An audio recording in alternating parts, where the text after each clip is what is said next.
Hola, ¿qué tal? Ya estamos transitando una nueva emisión de TVC4 Noticias, el noticiario que se transmite por Comarca TV, por el canal 32.3 de la televisión digital.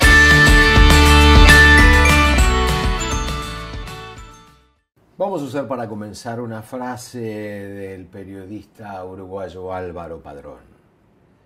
Si uno mira la foto del elenco internacional que rodeó a la calle Pou, comprende por qué no fue Alberto Fernández a la asunción del nuevo presidente uruguayo. Esta frase de Álvaro Padrón, tomada de su columna semanal de la revista Intercambio, una publicación oriental, nos ubica en su mirada y nos va a dar un poquito de letra para contar qué pasó.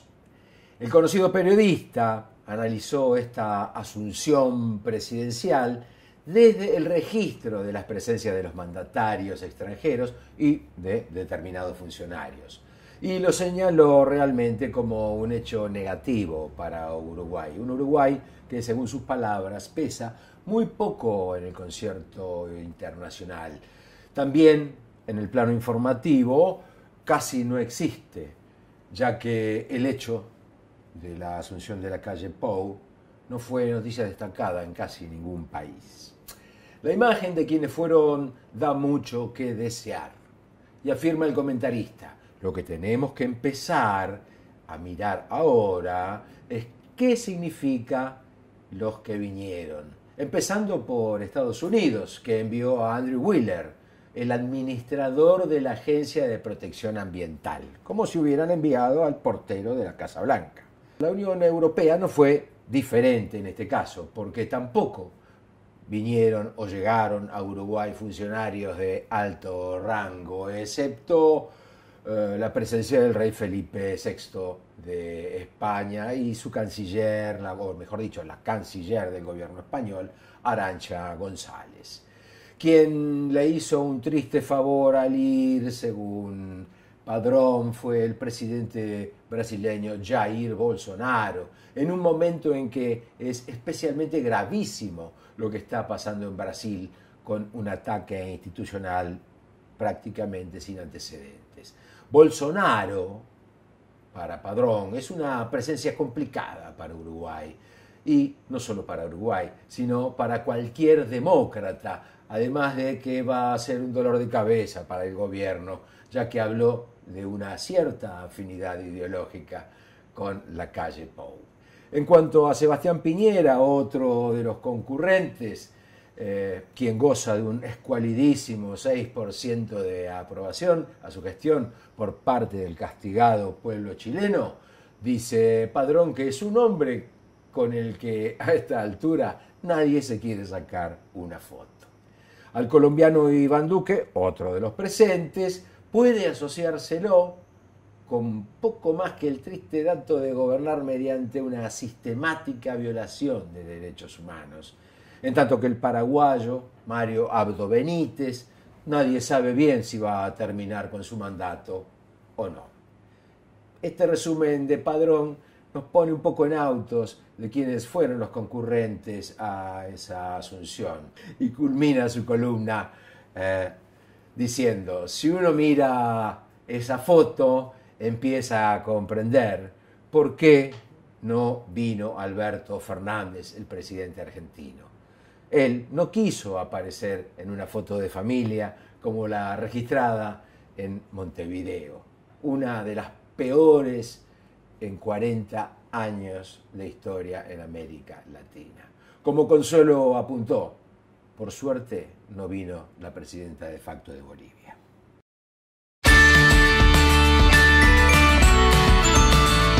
La misión argentina ultima los detalles de la reestructuración con tenedores de bonos privados.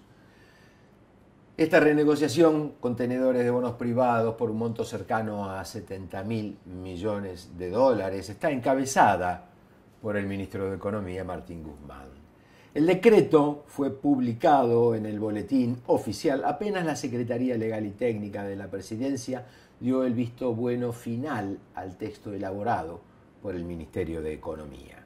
Comienza así la recta final hacia la presentación de la oferta para reestructurar la deuda externa, con la que el gobierno pretende recuperar su sustentabilidad.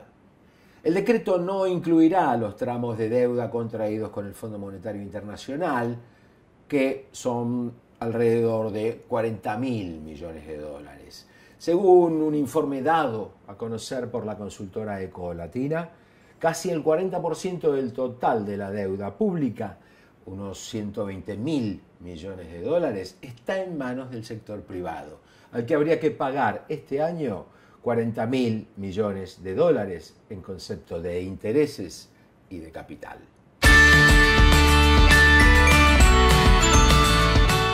El presidente de la Nación recibió la semana pasada a legisladores e intendentes de la provincia de Córdoba. Alberto Fernández se reunió en la Casa Blanca con legisladores, como dijimos, e intendentes de dicha provincia, a quienes agradeció el apoyo, el esfuerzo y el compromiso que han tomado con su gestión. El mandatario nacional estuvo acompañado por el secretario general de la Presidencia, Julio Vittovelo, y el subsecretario de Relaciones Municipales del Ministerio del Interior, Pablo Giles. De Córdoba llegaron el senador nacional Carlos Caserio, el secretario de Obras Públicas Martín Gil, el secretario de Transporte Walter Sayeg y el subsecretario de la misma cartera Gabriel Bermúdez, la diputada nacional Gabriela Esteves y los legisladores Marco Farina, Hugo Cuello, Graciela Brarda y la concejala Olga Ruitort. A todos ellos, Fernández los instó a seguir trabajando en la unidad. En declaraciones a la prensa posteriores al encuentro con el presidente, el senador Caserio le destacó a Alberto Fernández la voluntad de seguir poniendo el hombro para recuperar a la Argentina y destacó que es compromiso de los cordobeses. Nosotros, dijo, somos peronistas que ponemos el hombro para levantar el país y somos parte de un proyecto nacional. Además de funcionarios provinciales, estuvieron presentes en el encuentro más de 40 intendentes de localidades cordobesas.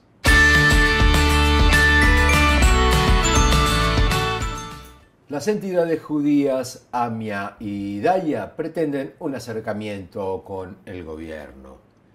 Luego de años de choques y hasta enemistad con la presidenta Cristina Fernández y el kirchnerismo, AMIA y Daya quieren ahora una relación fluida con la Casa Rosada y, de algún modo, echar atrás la querella contra la hoy presidenta en la causa de encubrimiento del pacto con Irán, impulsada en su momento por el fiscal suicidado Alberto Nisman.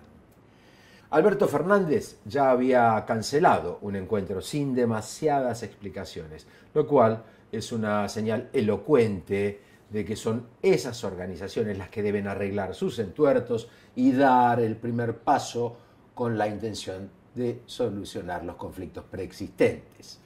Hace un año, el entonces titular de la AMIA, Agustín Sbar, pidió a la Daya que desistiera de ser querellante en esa causa, pero con Mauricio Macri en el poder, amigo de Israel, se arrepintió de lo expresado y Sbar asumió la responsabilidad del error cometido e hizo un público mea culpa. Después de ello, pidió una licencia por tiempo indefinido.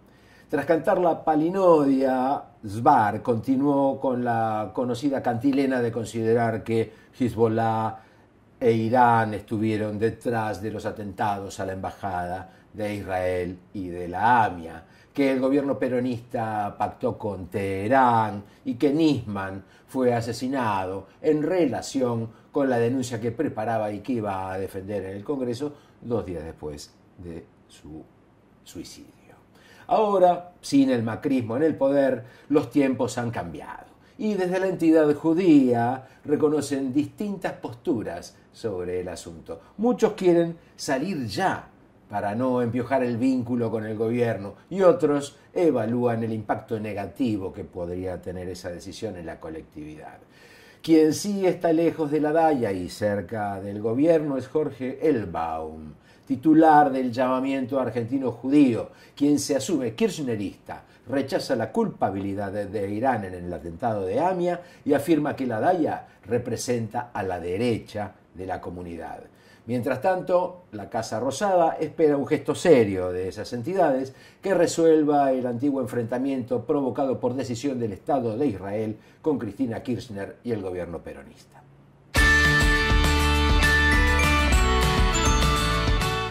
A desendeudar, dice el ministro Arroyo, y por eso lanza una línea de microcréditos a trabajadores y trabajadoras mayores de 40 años.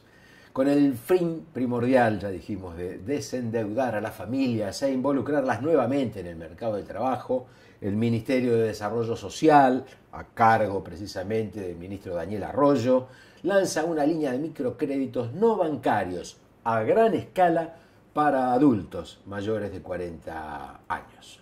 El sentido de estos créditos es apoyar la compra de maquinarias, herramientas y otros bienes que ayuden al trabajo. Así lo hizo saber el titular del ministerio y apuntó que los créditos son para aquellos y aquellas que no tienen garantías bancarias. Un universo que abarca 4 millones de trabajadores y trabajadoras independientes. Los aspirantes a estos créditos deberán acreditar su actividad y el plan que justifique la compra de herramientas, insumos, maquinarias o bienes de capital.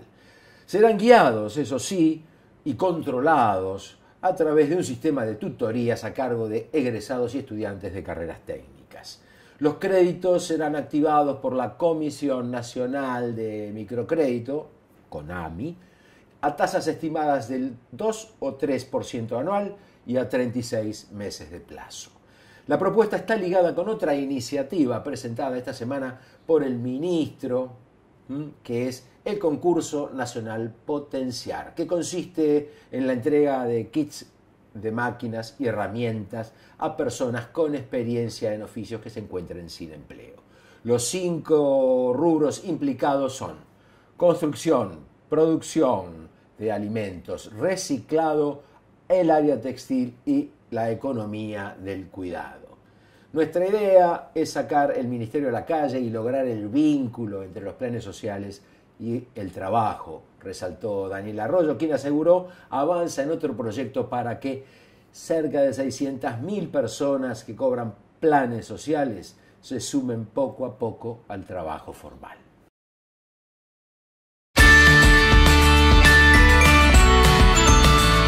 Y en la semana fuimos a buscar la palabra, la valiosa palabra de un viejo soldado nacional, el teniente de fragata retirado César Urien, quien nos dejó como título para esto que vamos a contar el siguiente: necesitamos a las Fuerzas Armadas. Para el marino de histórica actuación en el peronismo, es básico que el campo nacional y popular tenga una política hacia ellas. Recordemos que César Urien fue degradado por ser leal a Perón y reivindicado como soldado del pueblo por Néstor Kirchner. Hoy sostiene la lucha por la soberanía nacional con travesías en el mar argentino y acciones contra el magnate Joel Lewis. ¿Por qué? Porque está en juego nuestra integridad territorial como nación. Alarmado por la forma en que los terratenientes de la Patagonia se imponen sobre los poderes del Estado, Urien busca aunar su pasado militar y con los desafíos del escenario actual, donde considera clave que los sectores populares cuenten con una política hacia las Fuerzas Armadas, como dijimos recién. Además, hoy, desde la Fundación Interactiva para la Cultura del Agua, FIPCA, coordina diferentes acciones como las travesías del velero La Sanmartiniana o la lucha por el acceso al lago escondido que el magnate inglés Joel Lewis mantiene encerrado en sus tierras. Un poquito de historia de César Urien. El 17 de noviembre de 1972, que fue el día del regreso del general Perón, Urien participó de una sublevación en la ESMA, en un intento por derrocar al dictador Agustín Lanusse. Tenía 23 años y acababa de recibirse. Dice textualmente César Urien: nos sentíamos identificados con el ejército sanmartiniano, que nunca reprimió a su pueblo, sino que luchó por su independencia. Recuperó la libertad en mayo del 73 con la amnistía del gobierno de Héctor Cámpora. Luego fue, como tantos, secuestrado y torturado por la AAA y estuvo preso hasta el retorno de la democracia. Recién en 2005, por decisión de Néstor Kirchner, él y sus compañeros fueron reincorporados a la Marina en situación de retiro. Néstor Kirchner y su gobierno nos reivindicaron como militares del pueblo, resume Urien, que un año después llegó a la presidencia de Astilleros Río Santiago. Hoy su posición es la necesidad de terminar de lograr la independencia de la nación con un proyecto nacional y popular que integre al conjunto en la concepción de la patria grande, que eran los ideales de nuestros grandes próceres como San Martín, Belgrano, Artigas y Dorrego. Esa lucha para Urien y para muchos más como nosotros continúa.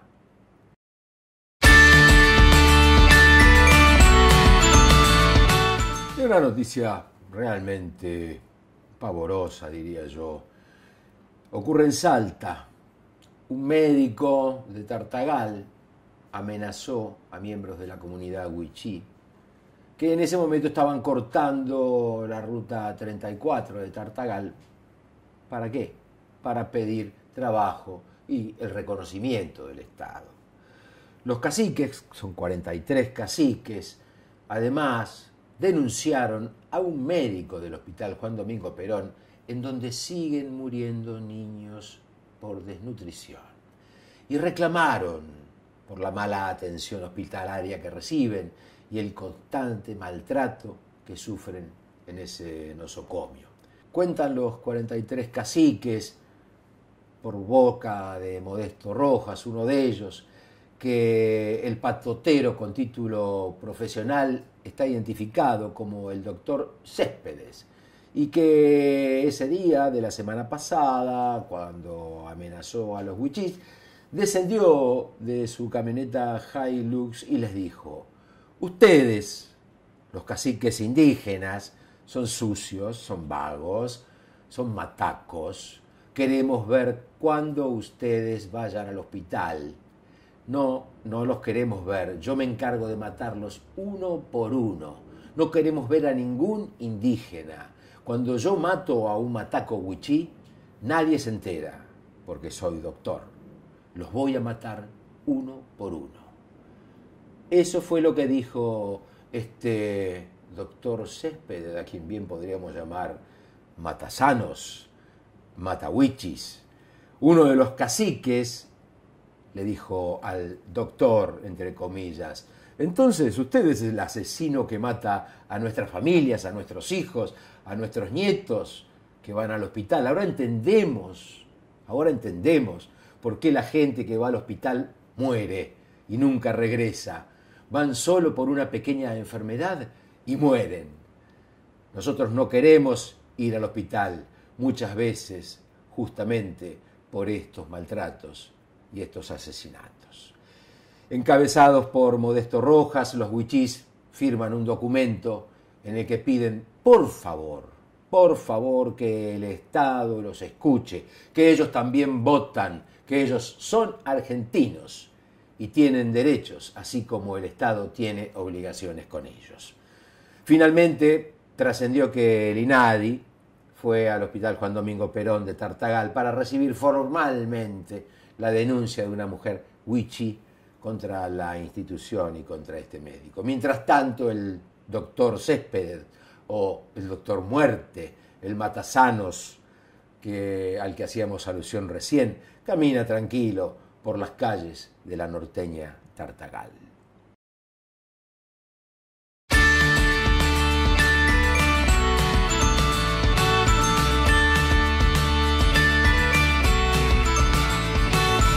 Y bueno, vamos por una efemérides que va a poner contentos y contentas a aquellos viejos partícipes de la gran y querida familia telefónica, acaso hoy ya inexistente. ¿Por qué? Porque un 18 de marzo fue instaurado el Día del Trabajador Telefónico.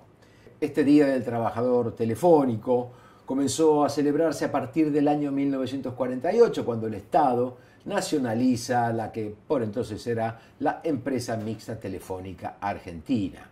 Y así se incorpora al Servicio Telefónico Nacional. La compañía Teléfonos del Estado, así se llamó por aquellos días, por aquella época de oro. Y bueno, fue considerado tal día, el 18 de marzo, no laborable para todos los empleados de la empresa de telecomunicaciones de la República Argentina. Tras el derrocamiento del general Perón en 1955, pasa a llamarse Empresa Nacional de Telecomunicaciones, Entel, y la celebración pronto se encontró interrumpida como una pérdida de beneficios gremiales, sobre todo luego de la crisis que sufrió nuestro país en 2001, cuando Entel fue privatizada por el gobierno de Carlos Menem, en la segunda gran oleada neoliberal que sufrimos.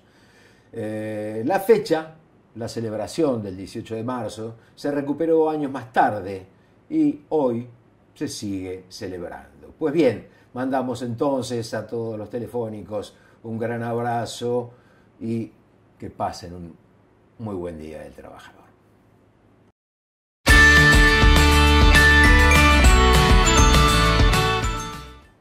Y en la provincia de Buenos Aires denuncian penalmente al ex intendente de Morón, Ramiro Tagliaferro, y a 2 ediles de Juntos por el Cambio. ¿En qué se basa la denuncia por cohecho y malversación de fondos? Pues ahora lo contaremos. El tema es que el actual secretario de gobierno del municipio de Morón, don Diego Espina, los denunció penalmente, ya dijimos, al ex intendente de ese distrito, Ramiro Tagliaferro, al concejal Leandro Ugarte Mendía y a la concejala Natalín Farabelli, los 3 de Juntos por el Cambio, acusados de cohecho, malversación de caudales públicos y peculado. Se los acusa de desviar dineros públicos a fin de dar dinero en negro a funcionarios adictos. Pero también se pide investigar las salidas del país del ex jefe comunal, el registro de hospedaje y los movimientos de sus cuentas bancarias. Entre los testigos, dice Espina, hay funcionarios municipales que fueron parte de la administración de Tagliaferro durante la gestión 2015-2019. En la presentación, el denunciante Diego Espina solicita el secuestro de los aparatos celulares del ex jefe comunal y el de sus funcionarios más cercanos, así como las notebooks de Tagliaferro y de los ediles. Además, pide que se cotejen los registros y movimientos bancarios de tarjetas de crédito, declaraciones juradas y gastos ordinarios de los nombrados y de sus grupos familiares, los que, según Espina, desde ningún punto de vista pueden condecirse con los importes en blanco abonados por la administración local. En el texto de la denuncia, Espina asegura que existía en la administración de Tagliaferro un esquema de recaudación ilegal. Incluso, dice, hay dirigentes de Cambiemos que están dispuestos a atestiguar de qué manera se producía la recaudación ilegal desde la dirección de compras y con la jefatura del ya nombrado Tagliaferro.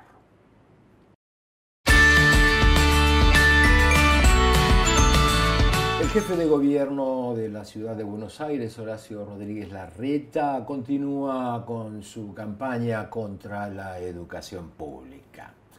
En este caso, el Ministerio de Educación de la ciudad, que está a cargo de Soledad Acuña, el viernes pasado intentó ingresar con la policía para instalar por la fuerza un colegio primario en la Escuela Artística Rogelio Irurtia, mientras El gobierno viola un fallo judicial. La comunidad educativa está resistiendo a las puertas de la institución. Lirurtia está rodeado de gente que acampa, puesto que el gobierno de la ciudad ahora tomó un aula del segundo piso para intentar crear la autodenominada Escuela 23 del Distrito Escolar 13, sin maestros, ni maestras, ni alumnos. La comunidad educativa recuerda que el edificio en el que está el Lirurtia, pues no es del gobierno de la ciudad, sino que pertenece al Estado de la ciudad de Buenos Aires, y que el gobierno tomó esta decisión unilateralmente cuando la Constitución de la ciudad obliga a la participación de la comunidad educativa al tener que tomar una decisión de tamaño calibre. Pese al fallo, fuentes del gobierno de la ciudad dijeron que seguirán intentando abrir la escuela primaria con orientación en artes, porque es parte del polo de las artes que diseñó el gobierno de la ciudad en esa zona. Y el edificio, dicen ellos, no es de Lirurtia, sino que es del gobierno de la ciudad. Continúa esta protesta en el colegio, continúa durante todo el fin de semana, continuó y seguirá este lunes, pues el proyecto de instalar una escuela primaria en el mismo edificio donde funciona una secundaria es absolutamente antipedagógico. Padres de alumnos y la comunidad educativa entera denuncian que las autoridades del gobierno porteño intentan ingresar nuevamente con la policía para instalar esta aula en el Lirurtia. Noelia de Felipe, que es la mamá de una alumna, expresó por radio hoy que hasta la policía trajeron, y todo para intentar a toda costa y sin importarles nada meter un primer grado en una escuela media donde asisten adolescentes.